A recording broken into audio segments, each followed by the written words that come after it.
millions of people are all living lives they don't talk about. There are things about your friends, your family, your lovers, especially your lovers, you know nothing about. Pieces of themselves they have taken off and hidden away, like beads on a necklace, keeping them close in their pockets or their stomachs or their shoes, but not on display. Not this time. Not for you. How many beads have you swallowed? Sometimes we have to pull the stones from our throats just to let others know that we're real too. Years ago in New Orleans, I held my friend in one piece on our last night together on the streets.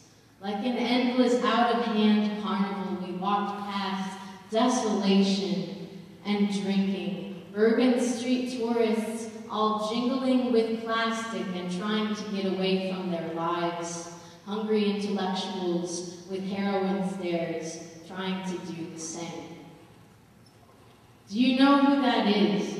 My friend asked me as we watched police officers shove a young black man up against a wall. We used to work with him. A few blocks later, people were telling jokes. I've heard that tears taste different depending on how you felt when you cried them, but there's always the salt, always that element that makes us human in every flavor of our feelings, anguish or joy or desperation or love. The lines of division are thin.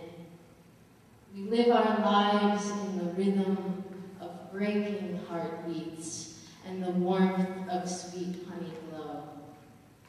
When I was born, I would have died without the hard slap that came down across my whole body, knocking the fluid from my new, unbreathing lungs. Pain is good for us sometimes. It's what keeps us alive. Yesterday, my friend told me he never knew the mother he came from.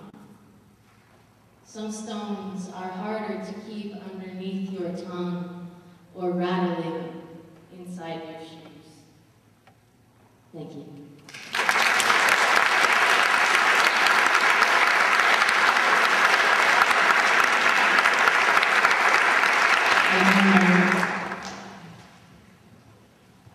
Listen carefully. Sometimes, and listen carefully, and everyone is a song played on piano wire.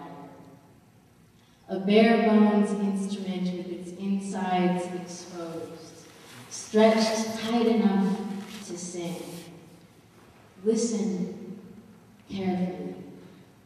Sometimes I think we are all just tools of murder and music we do not use, waiting to be tightened and twisted into tune, waiting for our unwritten overtures to be read, our surfaces cold and gathering dust from unplayed mad dash jazz and funeral marches, our round and wired bodies equally ready to shape the sky canvas into sheet music, as to snap and strangle the beat in our own throats. We are our own composers. What will you write? Will you sing? Will you listen to yourself when you're sharp and aching like a hard-to-force smile?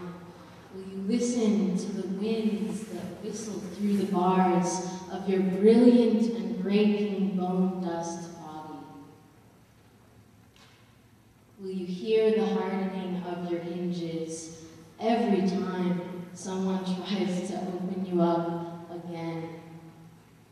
Will you fade into the backstage, still waiting for fingers that know how to feel the sweep of your symphony beneath your black and white simplicity? Will you fade? Will you fall into firewood and fishing wire? Will you wait for your skeleton to speak out on what it's seen? Give it time. Will you give it time? Will you tap into the marrow of your music or your murder, searching somewhere for a spotlight to shine? When it comes, will you sing? Will you sing? Will you sing?